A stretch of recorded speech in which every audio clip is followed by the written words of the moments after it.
When we are young, there is a special place that makes the beauty of words come alive for the first time. As we stretch our minds and cast our lines into uncharted waters, the same haven helps us to navigate the paths we seek to pave. As we uncover, redefine, and expand our minds, we bring the world closer to our fingertips. We come here to build dreams. We feed the imagination through the wonder of stories. Here, there are no boundaries for us. We come to discover and to connect. This is a space to ponder the greatest unknowns and question everything. We find and spread our wings here. Knowledge becomes power. We bridge gaps between divides through the pursuit of answers and understanding. We create the amazing when information is readily in our hands. Here, we open doors to the wealth of lessons in our past. We shape our present with these tools and move in confidence toward the future. This place is the gateway, the link to learning that leaves nothing out of touch. This place belongs to us.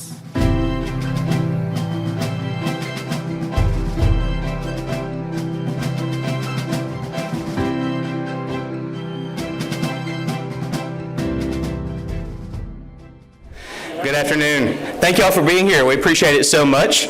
Looking forward to the program today. I just want to say thank you for coming out and supporting this wonderful program and the library and the different things that we try to offer here at the library for the community. We appreciate it very much, and we're glad you're here. I just want to say a quick word of thanks to our team who made this possible. Tina, Bonnie, Sandra, Grace, and Mackenzie, they've all worked really hard to bring this together today, so please, thank you. And without further ado, I'd like to introduce the chair of our committee, Ms. Lisa Reed. Hello, everyone, and welcome to our 14th Tupelo Reads. And we have a beautiful day. And those of you that know me well know lots of times I plan events and the weather does not cooperate. And if this had been last Wednesday, we would have had a snow day. And school wouldn't have happened and the library would have been closed. So it's beautiful today, and so glad to see so many people here. In thinking about our program's mission to provide great authors of great books for a community conversation, I really can't think of two more diverse offerings than our last year's book, Remarkably Bright Creatures by Shelby Van Pelt, and this year's book, Race Against Time by Jerry Mitchell. Last year we had a fictional, fanciful, but sweet, deep account of friendship between a super smart octopus and a cleaning woman, and it was set in the Pacific Northwest, and Shelby Van Pelt was America's best-selling author. This year's book is an honest accounting of a dark history in our state and Alabama, terrible events that went unpunished until dogged journalism brought justice decades later. The author is one of America's most honored investigative reporters. If I'm emotional, it's because I've just been to the high school, and Jerry did a fantastic job, and then Dr. Melissa Thomas, if you haven't met her, please do. She got up at the end and made powerful remarks, and the only person crying harder than me was Jack, so I can always count on that. But anyway, the adults were all mopping their eyes, so it was quite an emotional and powerful morning. If you look in your programs, I did just want you to see all 14 books, just because we finally put our heads together and got them with the dates. With COVID, it was a bit confusing, but the first 3 years we didn't have the authors. We had excellent surrogate reviewers. From Governor William Winter, I'm Willie Morris, to the chair of the Vanderbilt Philosophy Department, Dr. John Locks, who did Tuesdays with Maury, and Sid Salter and Dr. Kate Salter, a father-daughter combo, reviewing Gilead by Marilyn Robinson. And since 2014, we've enjoyed having the authors, and I think we've had a great lineup. Interestingly, the first COVID year was 2020, of course. We had Smitty and Louise Harris and Sarah Berry here with nobody else, except a TV crew way back in the back, and everybody was real spaced out. And in 2021, COVID resurged again, if you remember, in the fall. So we had to postpone William Kent Kruger until February of 2022. And I think that may have been one of the first in-person gatherings in the community, because I remember being a little bit afraid of a super spreader event, but it wasn't. So that was how we kind of got on a February schedule. This morning, our author presented to the English students, a big group of students at THS, and we had an art contest before that Liz McIntosh coordinated. And you see the winners here, and honestly, you must come up and look at them. I'm not an artist. I do appreciate art. I did not get the gene, but it is really astonishing. And interestingly, this year we had a freshman class. We usually have the senior art students with Anna Gardner as their teacher. This year we had freshmen these are the three winners here, the first place being in the middle down here. But the freshmen did the altarpiece of the four young girls that were killed in the Birmingham bombing, and the students were all lined up, the winners, and Jerry knows Denise McNair's mother, Lisa is her name, sister, and he told the students he took a picture of it to show Lisa, the sister, so that was quite poignant too, and they were quite excited that he knew them. So this is very deep work, I think, and we give cash prizes, so we gave over $400 in prizes to the art students, so I want you to see it.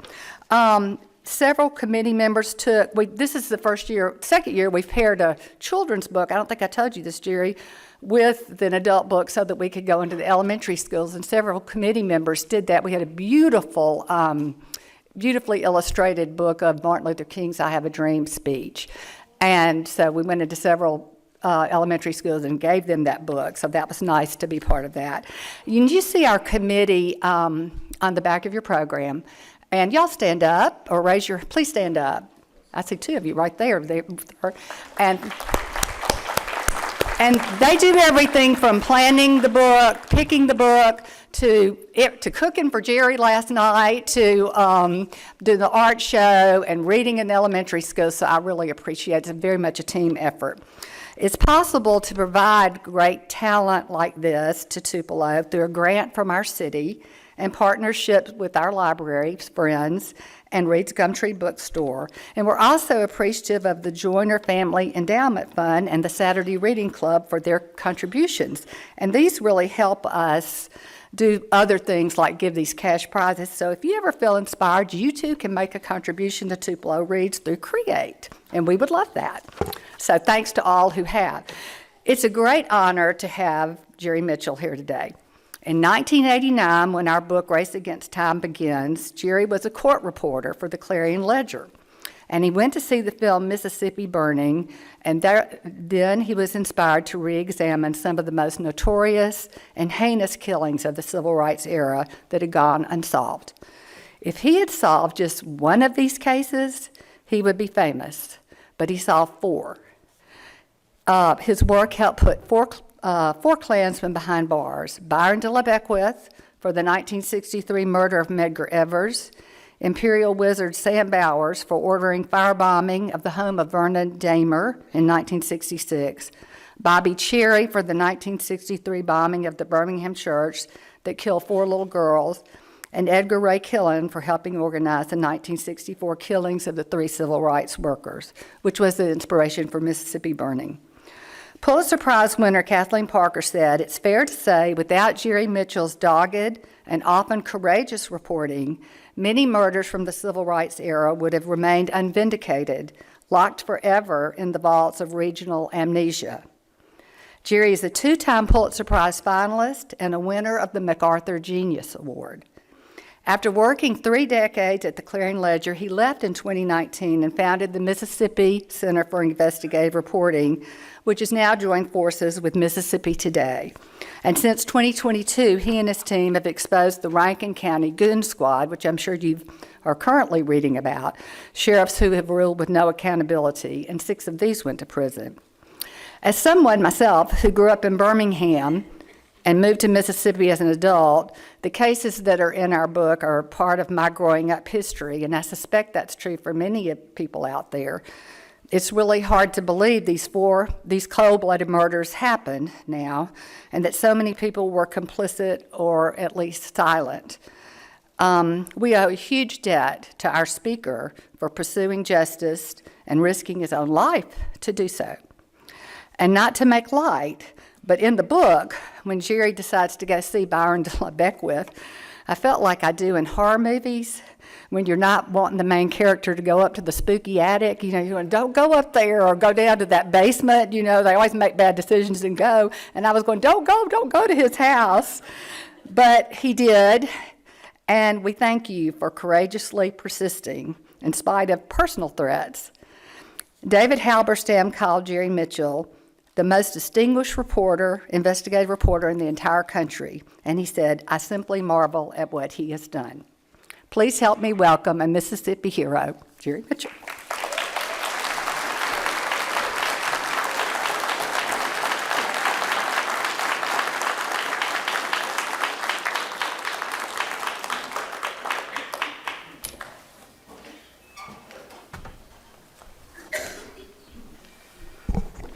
Yeah, I'll never live up to the intro, so anyway. But thank you for having me so much. It's good to be back in Tupelo. Some of you probably don't know that I actually worked as a reporter in Tupelo for the Clarion Ledger for about a year and a half when I first started working for the Clarion Ledger in 1986 and into 87 here as well. So this is a lot of memories here. So. And this library included, so I appreciate all of what you've done, and thanks for reading my book. And anyway, this year is the 100th anniversary of the birth of Medgar Evers, so I wanted to talk a little bit about Medgar. I'll try to make this work. I'm going to have to. Unfortunately, this is the only way I can see the screen. So, but Medgar Evers, basically, he was going to school in Decatur, Mississippi, if you know where that is, not too far from Meridian. And so, while he was in high school, he actually enlisted the Army. Next slide. So he was just turned 18 when he enlisted, and went off. And next slide.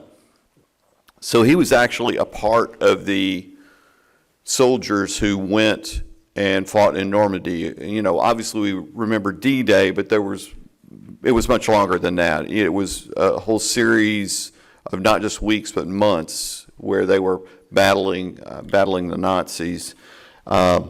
Next slide. He and Merle Evers married. He was a student at Alcorn, and basically they married in 1951 on Christmas Eve. But he got very involved in the civil rights movement, basically even before that. It was actually on his 21st birthday when he and his brother and some other African-American veterans basically went to try to vote. And they were on his July 2nd of 1946 and were turned away by white men with guns. And that point forward, Medgar Evers got involved in the civil rights movement. Next slide. So Medgar Evers he tried to enroll at Ole Miss Law School after graduating from Alcorn and working in the civil rights movement in the Delta for some time, and then where he sold insurance for Dr. T.R.M. Howard, who's one of the, you wouldn't necessarily know, but he was kind of one of the nationally known civil rights leaders. Believe it or not, they actually used to have 10,000 people show up for speeches. This was, it wasn't the NAACP, it was another civil rights organization, regional Negro association, that they would meet in the Delta, and they had speakers like Charles Diggs, who was a congressman from Michigan, and they would have like 10,000 people show up for this. And so Dr. Howard was a mentor for Medgar. He was also a mentor for Fannie Lou Hamer and many others. actually delivered the children of Medgar and Marilee Evers there in Mound Bayou, which of course was Mississippi's first all-black town, and established by Isaiah Montgomery, who was who had been enslaved by Jefferson Davis, or his brother, I think it was. But anyway, he came and helped establish that town. Anyway, so Medgar Evers applied to try to enroll at Ole Miss Law School. He was turned away because of the color of his skin. This is January 1954. It's before Brown versus Board of Education came down, and turned away because of the color of his skin. He talked to the NAACP about suing. They liked him so much, they hired him. And so he became Mississippi NAACP's first field secretary, okay? And so he basically put about 40,000 miles a year on his Oldsmobile, which the reason he bought the Oldsmobile because it had a higher horsepower at that point in time than almost any other car. And so he would literally speed across the Delta, like over 100 miles an hour. And one of the details I have in my book, which I thought was a fascinating detail, is back then, for whatever reason, Oldsmobile, when they designed the speedometer, it would turn green, but then once it got past 60, it would turn red. And so I had this vision of him speeding across the Delta with the speedometer glowing red. It's just really fascinating detail of his work in the NAACP. And so he investigated many civil rights killings that most of them went unpunished. And Emmett Till, of course, was one of those. And of course, there were killings even before Emmett Till. Black Mississippians like Reverend George Lee in Belzona, who was killed because of his work in voting rights. He was shot, basically driving down the street, shot through the windshield. Medgar Evers investigated that case. He was shot in the face with a shotgun, and of course, the sheriff claimed it was just dental fillings. And then months after that, Lamar Smith, who was also involved in voting rights in Brookhaven, was shot in the courthouse lawn in the middle of the day with witnesses all around. And somehow they just couldn't prosecute that thing, But these are two friends of Medgar who were shot and killed. And just weeks after Lamar Smith was killed, Emmett Till was killed. And Medgar was involved in that and basically dressed as a sharecropper and helped find witnesses to help bring that case to trial. But of course, unfortunately, the killers were acquitted in that case as well, only to basically confess months later to Look magazine that, oh yeah, we really did kill him. And so this is actually another killing that's little known. Of all people, David Halberstam wrote about this killing. The guy's name is Clinton Melton, and he was killed. Those of you who are my age or older, remember when gas was not only cheap, people put it in your car for you. I know that's hard to believe. You could buy gas for $0.25, and they would put it in your car, and they would check your oil, and they would check everything else. And they would wipe your windshield. You got all sorts of service for $0.25 at the Allen. And so, unfortunately, anyway, Clinton Melton was working there as service station attendant, and a white man came up and, he claimed he only wanted $1 worth of gas. Clinton Melton filled up his car. He killed Clinton Melton over that. And he went on trial. Of course, same story, second verse. He was acquitted. His killer was acquitted. And I might add, kind of interestingly, the guy who killed Clinton Melton was also involved in killing Emmett Till. And this is why we have to have justice, okay? You got to have justice, because when people get away with stuff, they just do something worse, Isn't that the truth? Yeah. And so this is Medgar interviewing Clinton Melton's widow. And next slide. So on the same, President Kennedy gave his first civil rights speech on June 11th, 1963, okay? On that same, and in that speech, by the way, he said that the grandsons of slaves are still not free. And that same night, hours later, Medgar Evers was assassinated in his own driveway. Next slide. And then wife and children rushed outside, saw the blood, screamed. Next slide. I don't know if you're like me, but if someone tells me I can't have something, I want it like a million times worse. Anybody else like that? Am I the only one? Oh, surely you're that way, right? Yeah. And so there was something in Mississippi called the Mississippi Sovereignty Commission, which was this state segregation spy agency that operated from the 1950s into the 1970s, kind of the state equivalent of the White Citizens Council.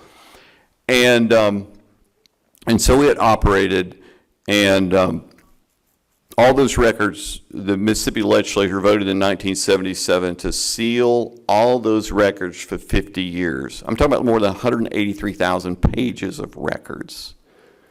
And my first thought when I found that out as a reporter for the Clarion Ledger was, there's something in there, right? Or they wouldn't be sealing for 50 years. So I began to develop sources who had access to the files, began to leak me the files. And what they showed was the same time the state of Mississippi was prosecuting Byron D. LeBeckwith, next slide, when they were prosecuting him, this other arm of the state, the Sovereignty Commission, was secretly assisting the defense, trying to get Beckwith acquitted. And nobody knew that. So my story ran October 1st, 1989, the Clarion Ledger. At that moment in time, the odds were more than 1,000,000 to 1 against the case ever being reopened or reprosecuted. There was no murder weapon. There was nothing in the court files of any kind of value. All the evidence was gone. No court transcript, nothing. Next slide. But Merle Evers, the widow of Medgar Evers, believed, and she prayed, and some amazing things happened. A couple months later, Jackson police are cleaning out a closet, happened to find a box that contained the crime scene photographs of the killing of Medgar Evers, including the fingerprint of Byron D. LeBeckwith lifted from the murder weapon. A few months after that, Merle Evers shared with me her copy of the court transcript that she had saved in a safety deposit box. And a few months after that, the prosecutor in the case found the murder weapon in his father-in-law's closet, which sounds like I'm making it up. This is why I like nonfiction. Anyway, you can't make this stuff up. So I went to go interview the killer, Byron D. LeBeckwith. Next slide. You can probably guess how I found his house. He lived in Signal Mountain, Tennessee. And I know y'all are familiar with Dr. King's I Have a Dream speech. And you remember where Dr. King said, "Let freedom ring from Lookout Mountain"? So the reason Dr. King mentioned Lookout Mountain is Lookout Mountain was a Klan hangout, well-known Klan hangout. No one black lived on Lookout Mountain. As Beckwith's wife told me in this same interview, they burned him out. If anyone black tried to live up there, they burned him out. And so Signal Mountain was just the mountain right across from Lookout Mountain, also all white, and also a Klan hangout. And this is where they lived. It's not true of it today, by the way, but it was at that moment in time. So I went to go interview Byron D. LeBeckwith, absolutely the most racist person I ever spent serious time with. It was like N-word this, N-word that, just pretty much an equal opportunity racist. Anyone that wasn't white, he pretty much was hurling racial insults toward. You know how sometimes you talk to someone, you feel like afterwards maybe you need to get a bath? Yeah, that's what it felt like.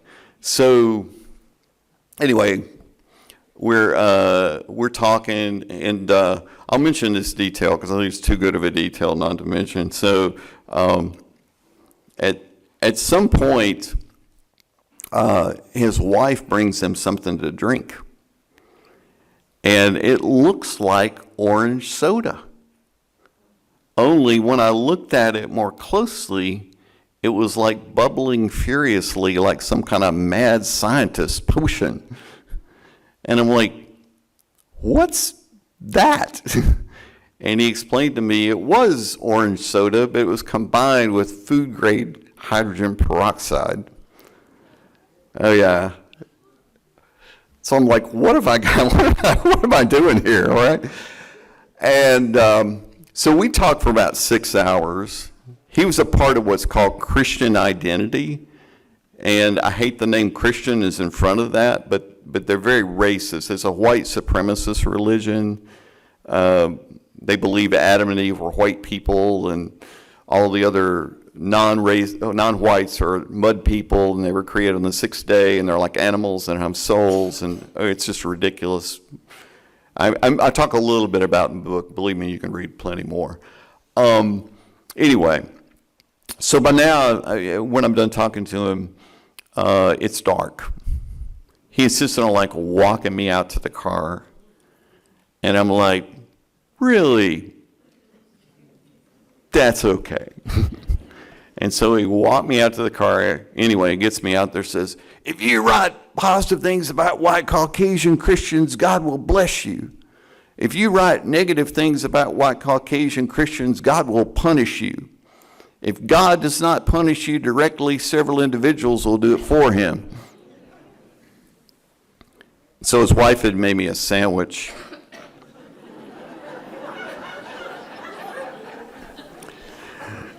I think you can guess what I did with the sandwich after that remark. So Byron D. Beckwith was indicted for the murder of Medgar Evers. Yeah, that's worth applauding, isn't it? Absolutely. And so at the time, this is all pre-internet. He had no idea that I wrote the story that got the case reopened. And so he was indicted. He fought extradition from Tennessee back to Mississippi. He lost that battle. By the time he wound up back in the courtroom in Mississippi, he'd figured that out, right? And so he saw me across the courtroom. He goes, see that boy over there? When he dies, he's going to Africa. I turned to a friend of mine and went, I've always wanted to go to Africa. So Byron D. Beckwith was convicted of the murder of Medgar Evers. And when the word guilty rang out, you could literally hear the waves of joy as they cascaded down the hall till they reached a foyer full of people, black and white, just erupted in cheers. Next slide.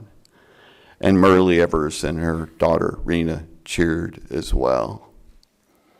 And I just felt chills because the impossible had suddenly become possible.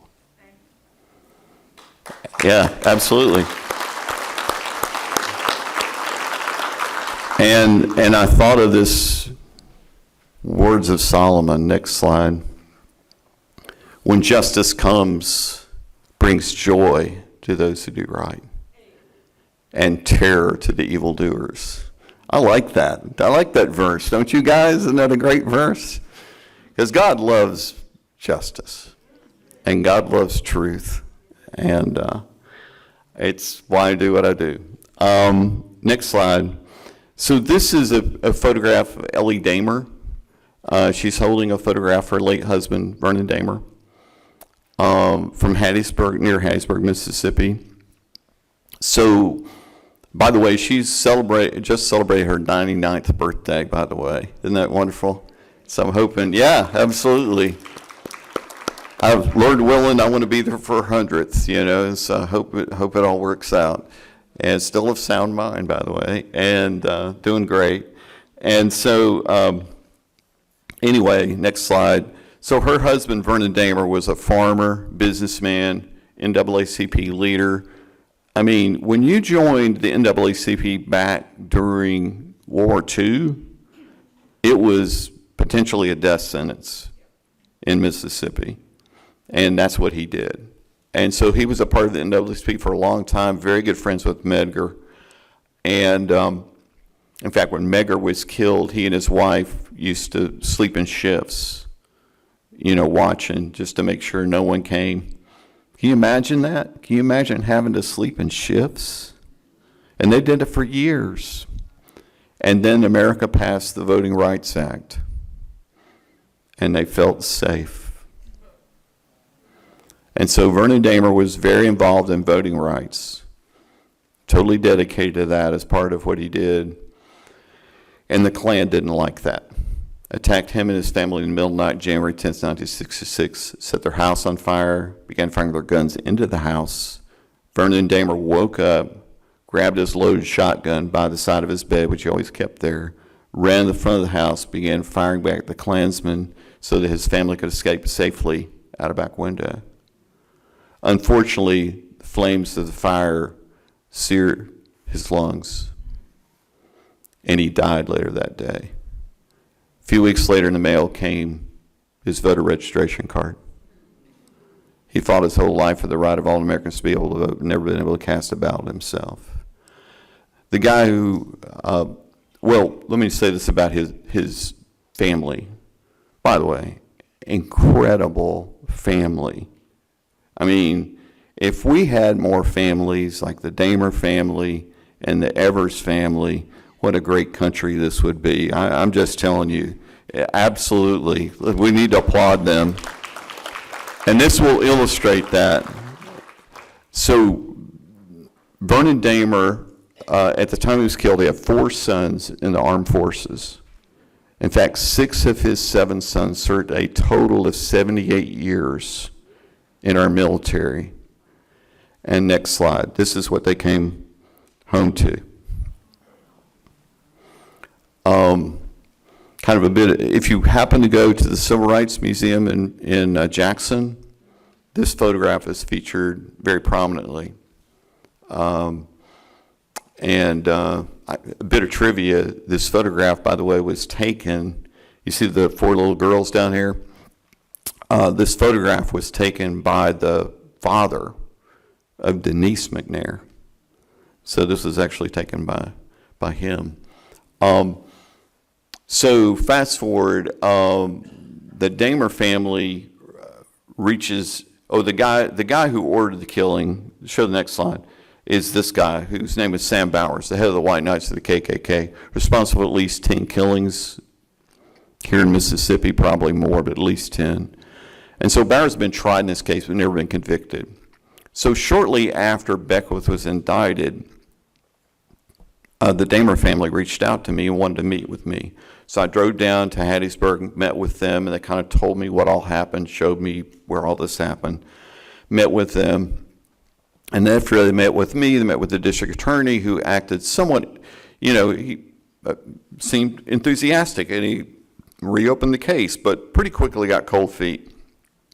And then and then he went out of office. Another DA came in and seemed to care even less. It just, it wasn't going anywhere. The investigator from the DA's office came to question me, and it was abundantly obvious he knew almost nothing about the case.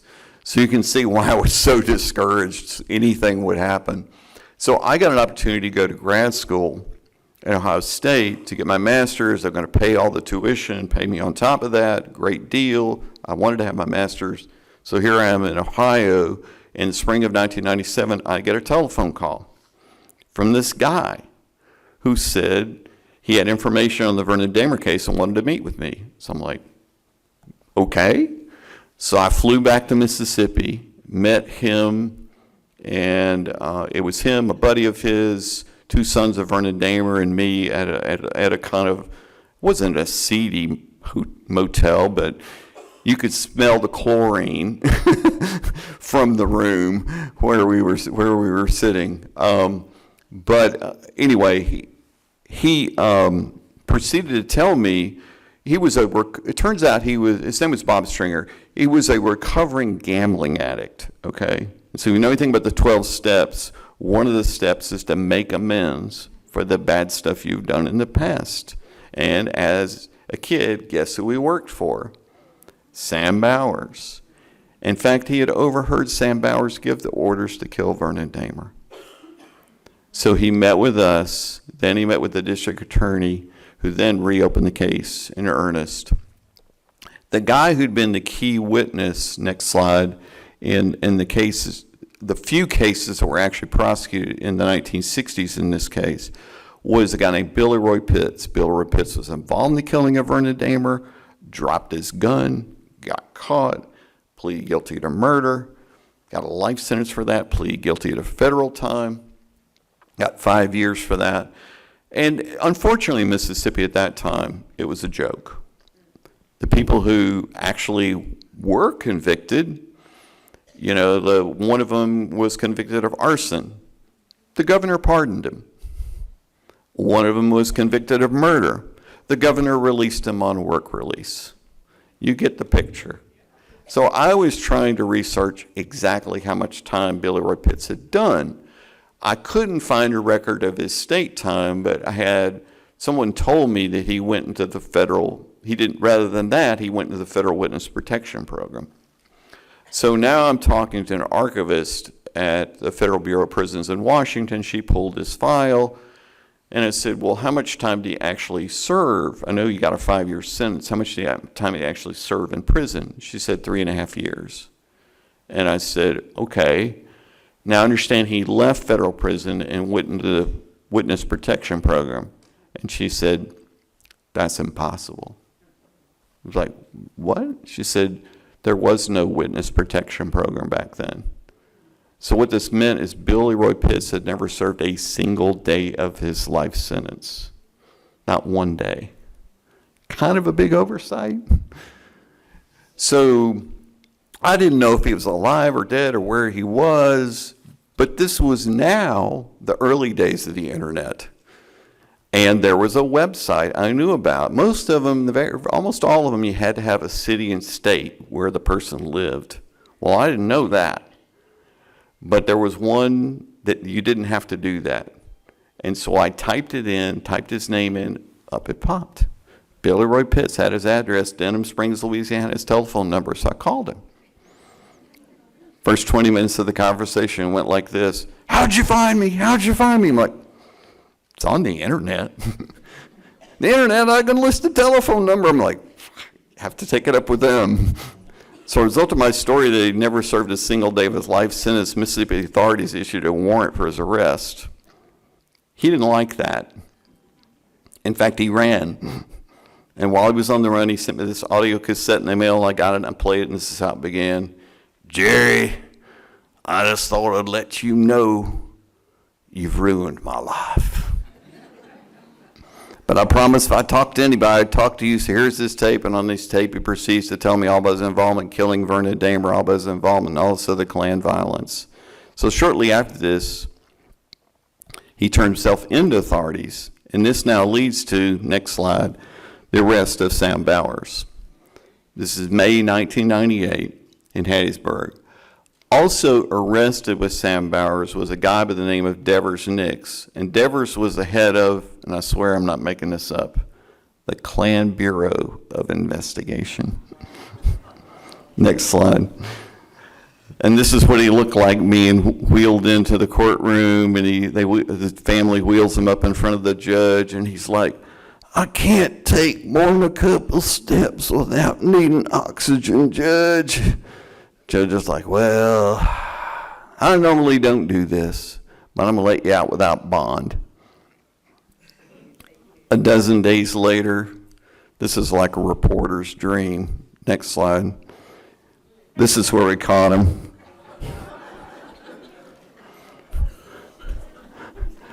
So he got arrested. Yeah, he loved me. Yeah, arrested again, exactly. Yeah, we ran before and after pictures of this, like him in the wheelchair, him playing golf. The headline was, ex-Klansman says he's too sick for jail, but not for golf. So, like I said, so he got arrested. Well, so now Sam Bowers goes on trial in August of 1998, and this is a tricky situation because Devers Nix is going to testify on Bowers' behalf, but it's a tricky situation because he's charged with the same crime, right? And I know you guys know about your Fifth Amendment right against self-incrimination. You watch the cop shows like me, but you can actually claim your Fifth Amendment right even if you're on the witness stand. You know, you can be testifying and still claim your Fifth. So his lawyer's trying to walk through that with him and kind of trying to work out a signaling system. And his lawyer was a really good criminal defense lawyer back in the 60s, but by now he's in his 80s. And that's fine, but the other detail you should probably know is they actually brought him from the nursing home to the courtroom. And so he's talking to Devers. Now, Devers, when you get up there, if you need to take the Fifth, I'm going to raise my hand. Devers like, yeah, okay. He was wearing the same golf cap, too, which just cracked me up. Anyway, he gets up, Devers gets up, he starts testifying. I looked over his lawyer about 5 minutes later. You probably can guess this part. His lawyer's like this. So Devers kept right on testifying. Yeah, I was in the Klan. They try to put a positive spin on it like there is one. Why, the Klan was a benevolent organization, passing out fruit baskets to the needy at Christmas. Under cross-examination, the prosecutor said, Mr. Nix, just how many fruit baskets did you pass out? And Devers says, oh, sad to say, none. I swear it was the funniest trial I ever covered in my life as a reporter. Deadly serious matter, but funny trial. Next slide. Bowers was represented by this guy on the right. His name is Travis Buckley. And Buckley was not just a lawyer for the Klan. He was a leader in the Klan, okay? He was actually indicted in this crime, okay? Never prosecuted, but indicted.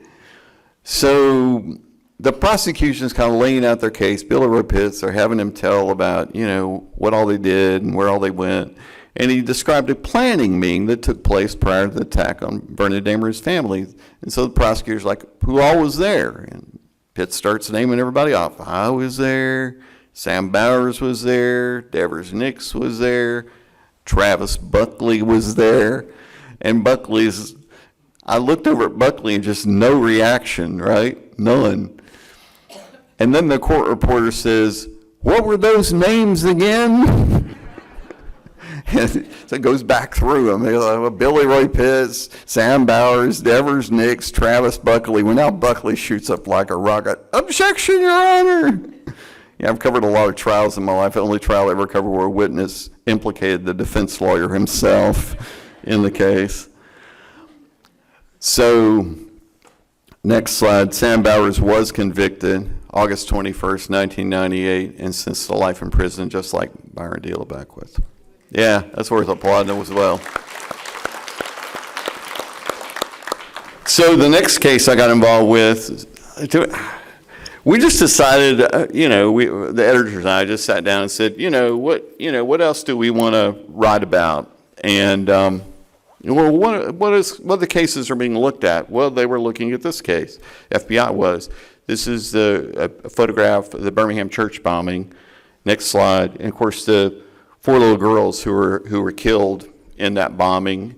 And sometimes forgotten, next slide, is the 5th girl who was actually blinded in the blast, Sarah Collins. In fact, she has a book out now talking about this. She was the 5th girl. Next slide. The thing that's kind of interesting to me, one of the interesting details of the Birmingham church bombing is, it has horrible blasts and horrible dynamite, so much dynamite, that it killed those girls and injured 50 people. And but the stained glass was almost intact, except it blew out Jesus' face, which I thought was so fascinating. But anyway, next slide. One of the last living suspects in the case is named Bobby Cherry. And so I talked to him by phone originally, when I kind of was doing a story, I went over and interviewed Doug Jones, who was U.S. Attorney at the time, later became U.S. Senator briefly for Alabama, and kind of did a story about them looking at the case and interviewed Bobby Cherry. Fast forward several months, I get an email from Bobby Cherry's wife. It says, Bobby wants to talk to you. So I'm like, okay. And so it turned out he lived near Tyler, Texas, which is not far from where I grew up, which is a schizophrenic town of Texarkana. So I knew where he lived. So I drove over, met him and his wife, took them out for barbecue because I guess that's what you take Klansmen out for. I'm not really sure, but so we ate barbecue, we talked. He's like, I didn't have anything to do with that church bombing. I left that sign shop. The sign shop he's talking about is literally 2 blocks from the church. It's also where the Klan made the bomb. So I left that sign shop at 9:45 because I had to get home and watch wrestling. And he pulled out this sworn statement from, yes, I remember that night, where this woman said, yes, I remember that night where we're all sitting around watching wrestling. So the next day I was in the newsroom, and there's a saying in journalism circles, and this is the way we say it in the South. If your mama tells you she loves you, check it out. So I did. I talked to Susan, our librarian, the next day, and said, Susan, just check with the Birmingham News and see what was on TV that night. So if you're my age or older, you probably remember when they used to print the entire TV schedule in a very small box in the newspaper. Because TV wasn't even on that long per day, and there was only 2 or 3 channels. So the next day, Susan came back to me and said, there was no wrestling. Turned out I'd been wrestling on for years. It was an alibi concocted in 1980. So he was arrested. I also heard he had something to do with the beating of Fred Shellsworth. And I don't know if you all know who Fred Shellsworth is, but I'll do a very brief mention of him. Fred Shellsworth was one of the bravest people in the civil rights movement. He was beaten repeatedly. If you need proof, his house was blown up by the Klan on Christmas Day. He and his family were there when it was blown up. They were gone, and he survived. And the policeman told him, the white police officer told him he needed to leave town, and he told the police officer, you just need to tell your Klan brethren that I'm here for this. I'm here staying. God's with me. So God bless Fred Shellsworth. He's also the one that invited Dr. King, obviously, to Birmingham for that campaign. You've all seen the dogs and the fire hoses and all that kind of stuff. Fred Shellsworth's the one that invited Dr. King to come. And so I had heard that Bobby Cherry was involved in the beating of Fred Shellsworth back in 1957 when Fred Shellsworth showed up at the all-white Birmingham school to try to enroll his daughters. White mob formed, just brutally beat him. And so, anyway, I heard Bobby Cherry something to do with that.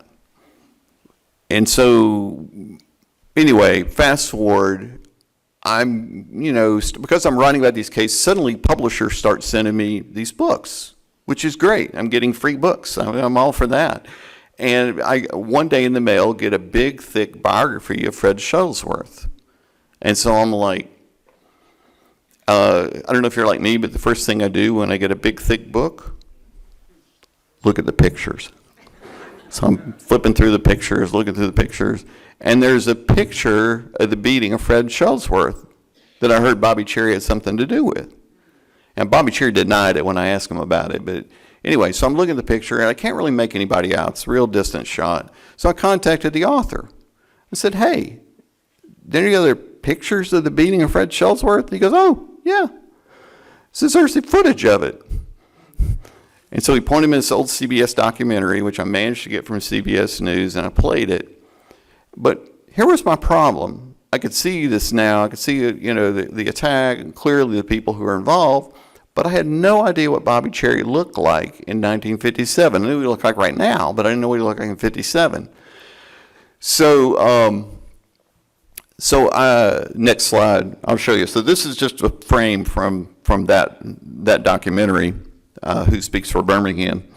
And so, again, I have no idea what he looks like. So he had a son named Tom who's a truck driver, kind of semi-estranged from Tom. I talked to Tom by phone a couple times, and so I just called him. I knew he's a truck driver, came through Jackson once in a while. I said, hey, Tom, you mind coming by and looking at this? He goes, yeah, sure. So he came by, played the footage for him. He goes, yep, there's Dad. And it's the guy in the white shirt with the cigarette in his mouth. And and he even pointed out something I didn't see. He says, you see him reach in his front pocket? That's where he kept his brass knuckles. And sure enough, he's the one that hit Fred Shellsworth and gave him concussion that day. Fred Shellsworth went to the hospital with concussion. His wife was stabbed, and one of the daughters had her ankle broken by this attack. That's how vicious it is. If you do happen to see the Spike Lee documentary, Four Little Girls, which I highly recommend, it's excellent, this footage is actually in it. It's a little bit fuzzed up. It's hard to see, but it's actually in that documentary. But when Bobby Cherry went on trial, they showed this footage of him beating Fred Shellsworth, and they introduced the television logs to show there was no wrestling. And Bobby Cherry was convicted. Next slide. And given four life sentences, one for each one of those girls. Absolutely. And after the church was rebuilt, they put in another stained glass. Next slide. Of Jesus. And it says, if you've done it unto the least of these, you've done it unto me. Yeah, absolutely. Next slide. Remember what I said to you earlier about if someone tells me I can't have something I wanted 1,000,000 times worse? Okay. Well, Sam Bowers hated the press, never gave an interview, and lo and behold, I found out that he gave an interview with the Mississippi Department of Archives and History, but it was sealed. You can guess what I tried to do next.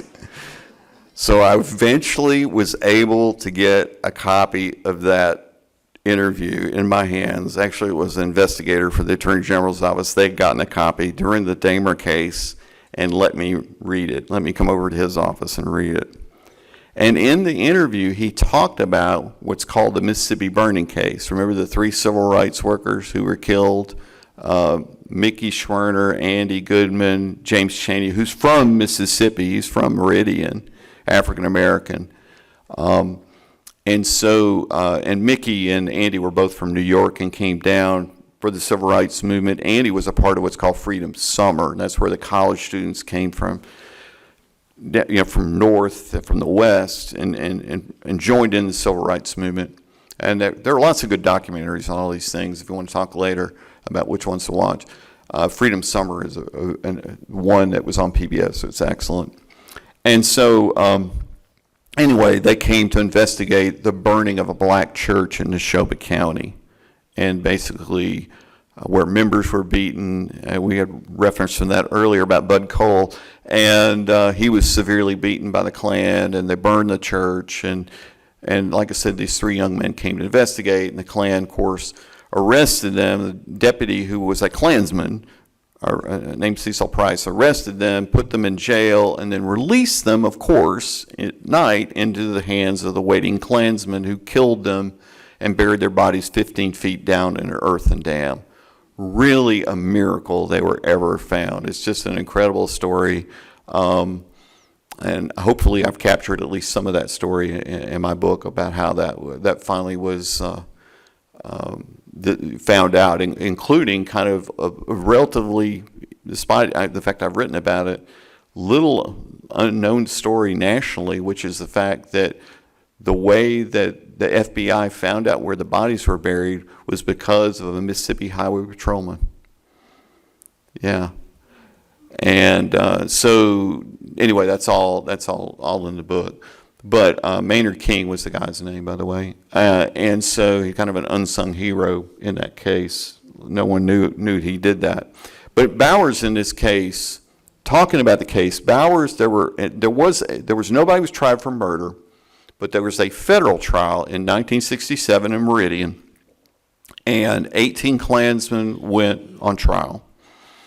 Bowers was among the 7 Klansmen who actually got convicted, which is among the first convictions of any kind of Klansman for any kind of violence against African Americans. And the rest of the 18 walked, okay, including the sheriff. And so Bowers is talking about this and said he was quite delighted to be convicted and have the main instigator of the entire affair walk out of the courtroom a free man. He's referring, next slide, to this man whose name is, this is the 3 civil rights workers. Next slide. The man who ordered it, whose name is Edgar A. Killen, or as he's known locally, Preacher Killen. So I'll call Preacher Killen up.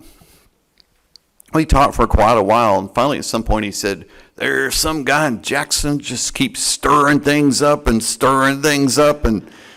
I didn't have the heart to tell him it was me. So I took him and his wife out for catfish. Yeah, I like feeding them Klansmen. Anyway, so we talked, and I asked him if he could do the killing of 3 civil rights workers. He said no. I said, well, what do you think should happen to people that were responsible for that? He said, I'm not going to say they were wrong. And they proceeded to tell me this story about himself. When Dr. King was assassinated in Memphis, at that moment in time, the FBI had no idea who did it. They kind of sent agents out, to interview usual suspects, you might call it. So the FBI interviewed him. 2 agents showed up. One of the agents left his card. Killen wouldn't say anything. And so the agent left his card. Time goes on. One day, Preacher Killen picks up the card, calls the agent, wants to know who killed King. And the agent's like, why do you want to know? Killen says, man, I want to shake his hand. Sometimes people say to me, they'll see these guys go off to trial or go off to prison, and they'll say to me, Jerry, why don't you leave these old men alone? And you know what I tell them? These were young killers. They just happen to get old. Yeah, that's true. Edgar A. Killen was convicted on the exact anniversary of those killings in 2005, June 21st, first day of summer, 2005, and sentenced to 60 years in prison where he died, along with all the other Klansmen that I've already just talked about. They all died in prison. Yeah. But to date now, next slide. Oh, this is what he was responsible for, by the way. This is the killings of the 3 civil rights workers when they found the bodies. Next slide. To date now, there have been 24 convictions in these cases. And it's a matter of faith with me, but I believe God's hand has been involved in these cases. Absolutely. So that's worth applauding. He gets the glory. But the most amazing thing I've witnessed has actually not been the convictions, it's been some of the racial reconciliation. Not too long after Sam Bowers, next slide, Sam Bowers was convicted. Oh yeah, I've got a verse here too. With men this is impossible, with God all things are possible. So another great reminder. Next slide. So not too long after Sam Bowers was convicted, next slide, Billy Roy Pitts testified in a hearing, and when he got done, he walked to the back of the courtroom, next slide, and he ran into Mrs. Damer. And Billy Roy Pitts apologized to Mrs. Damer and asked her to forgive him for killing her husband. And she forgave him. And she began to cry. He began to cry. And I'll say this as a matter of faith. And isn't that what God does for us? Forgives us, and we have no business being forgiven. And isn't that what redemption's all about? Trying to make things right, even when they've gone so terribly wrong in the past. May God bless you in your journey of redemption. Thanks so much for having me here. I appreciate it.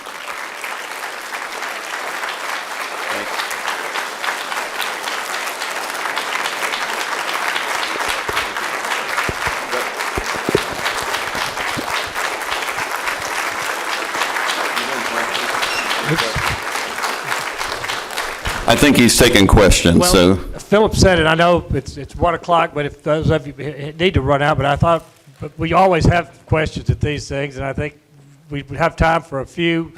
Any quick questions for Jerry? He's got one.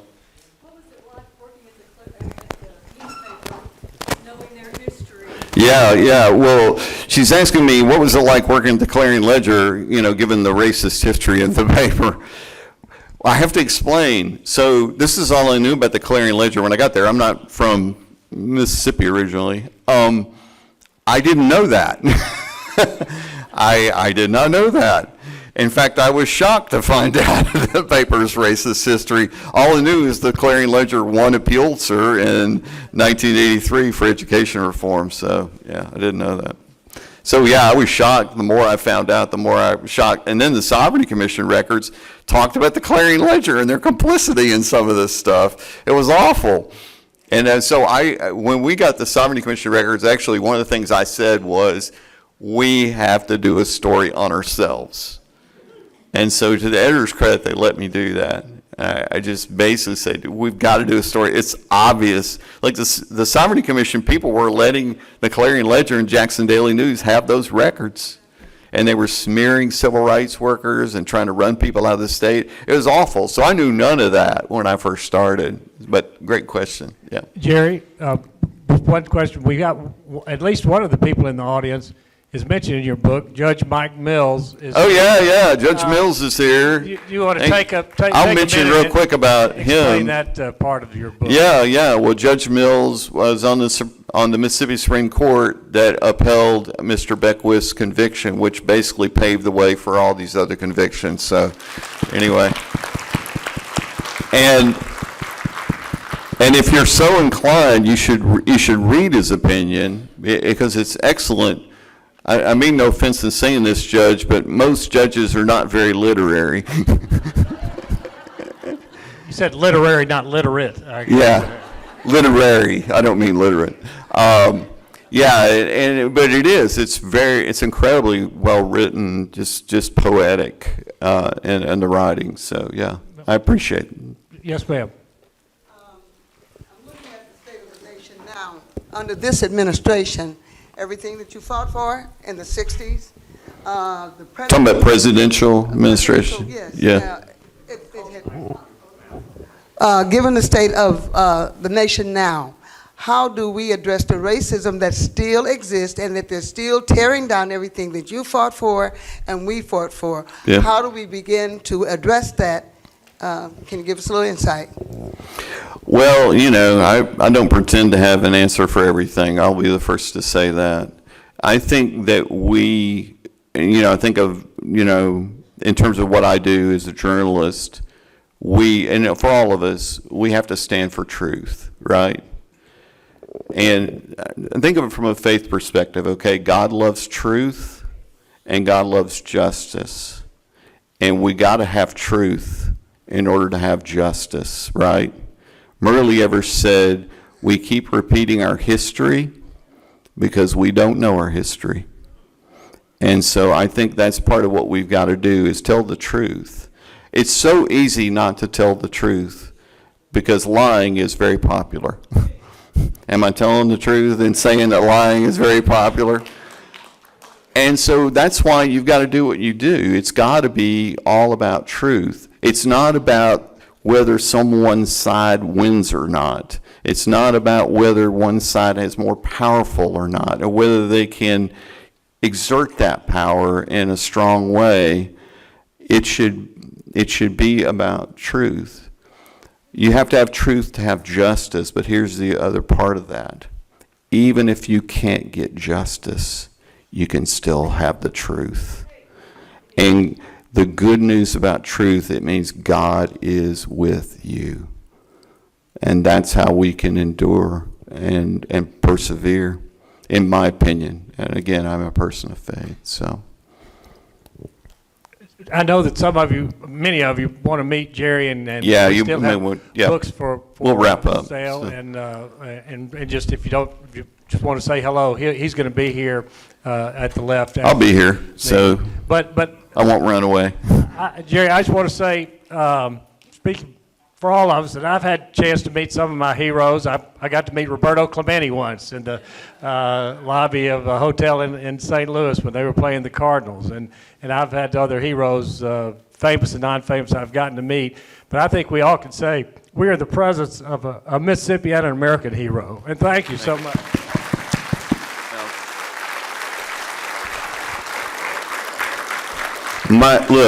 My work is important, but I am not that important. You know, I've just been a tool in God's hands, and I'm just so blessed that I have been, and I feel very appreciative of that. And so thank you so much. Appreciate it, Jack. Oh, Charles, all right, one last comment or question. It's just going to be a comment. But when you were here in Tupelo, you were there in the negative correspondent, and you was involved in commercial field. Yeah. I was the first to have a record.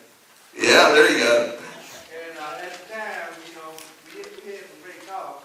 I felt like I could talk to you guys. Well, thank you. I understood. But I did not know that I was in the presence of someone dogmatic and with affect Mississippi history like we had. And kudos to you for not being silent. Thank you. Thank you very much. I appreciate it. Thank you all for coming. See you next year. Thank you.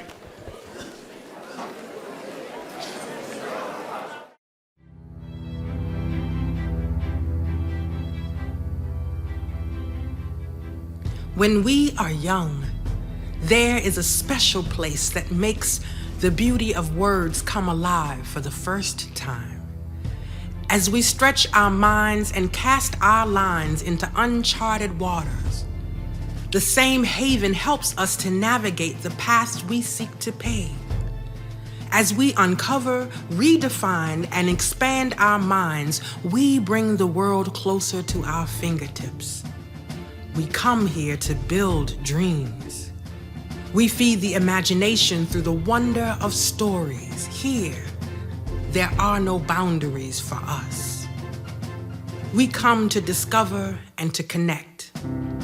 This is a space to ponder the greatest unknowns and question everything. We find and spread our wings here. Knowledge becomes power. We bridge gaps between divides through the pursuit of answers and understanding.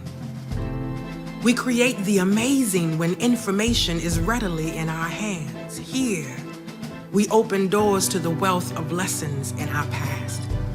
We shape our present with these tools and move in confidence toward the future. This place is the gateway, the link to learning that leaves nothing out of touch. This place belongs to us.